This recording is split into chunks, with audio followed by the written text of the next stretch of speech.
Do we know? Hey, so we know very little at the moment. What we do know, what we have found out is that the Director General has told member states he will be stepping down in September. That is 1 year ahead of his planned scheduled leave.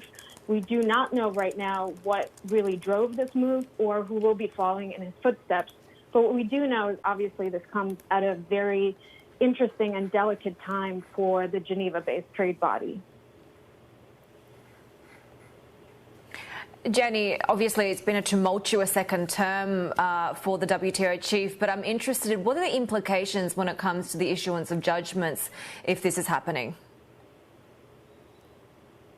Yeah, so, the WTO is a member-driven organization, and it's really been imperiled for a while now. Obviously, a lack of consensus among members always brings problems in terms of negotiations and settling disputes. We know the U.S. and China have been engaged in the standoff for a while, so that doesn't really help. On top of that, what's happening in the U.S. right now is that in the U.S. Congress, there seems to be a push to rethink the U.S. Membership in the WTO. And Senator Hawley from Missouri has introduced a resolution, and actually a resolution was also introduced in the House this week to look back and basically reconsider if the U.S. should stay in the WTO. That happens every 5 years.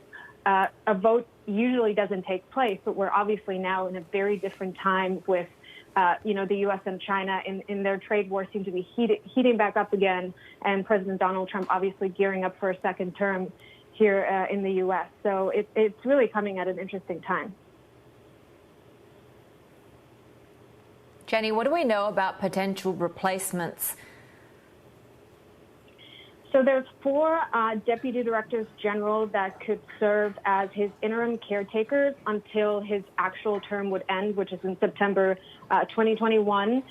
There are 4 different member states: Nigeria, Germany, the United States, and China. And it's not clear right now who would take the helm. Obviously, the U.S. and China would be polarizing figures for each other. So this is really going to be an interesting one to figure out. And definitely when the sun goes up in Geneva tomorrow, we'll see what he has to say.